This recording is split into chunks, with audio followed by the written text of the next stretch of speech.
This week's question about the greatest moral challenge concerns those who hold a traditional view of sexuality, like we do here at Wheaton College, and how do you hold that view when you engage others who don't share that view? This is a really important question, and it is one example of a great challenge because it's not really just that issue. It's really lots of issues where people may hold a view and hold it strongly, and others hold a different view.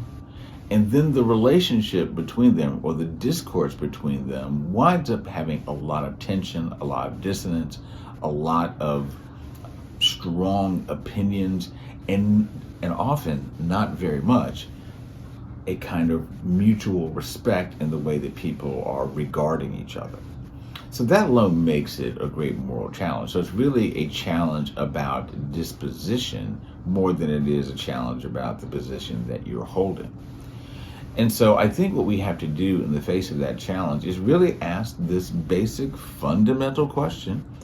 If you are a Christian, and if you take the second greatest commandment seriously, which is to love your neighbor as yourself, and if your neighbor is any other human being, any other divine image bearer, then the question has to be, if I think I'm holding a position that I think is the true position, that I think is the right position, then how am I disposed towards someone that disagrees with me? And even how can I perhaps strongly articulate that position in a way that respects the other person and doesn't denigrate that person? So I believe what we have to do is we really do have to say, how would I want someone to treat me if they disagreed with me? If they disagree with me, do I want them to mistreat me? Do I want them to feel like because the other person believes they have the truth, that the fact of having the truth allows them to shelve things like respect for another person and then to mistreat them or to condescend toward them or to criticize about them, and honestly in some cases to misrepresent that other person?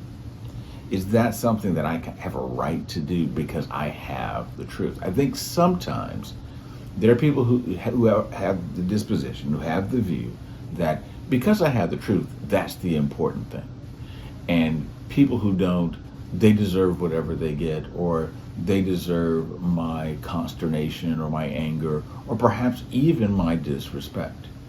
To which I say, Jesus didn't put any asterisks beside neighbor, first of all. So your neighbor is every other human being. And second, I don't know that anyone would say, if I'm wrong, I want to be mistreated as a person.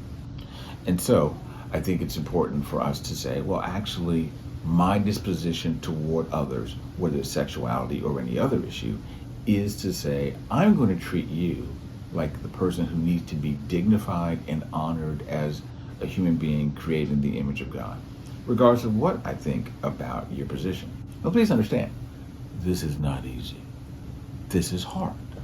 But hard does not mean impossible, and hard does not mean I should not ask for God's help to do my best, that when I'm disagreeing with somebody about something like sexuality or anything else, that I try to work hard, not just to state my position well, but I work hard to dignify the other person in my treatment of them, that I try to honor them as a human being, and I try to treat them in a way where I say, I respectfully disagree. But, and the fact that I disagree doesn't mean that I don't care about you or that I don't want the best for you, even if we disagree about what best may mean.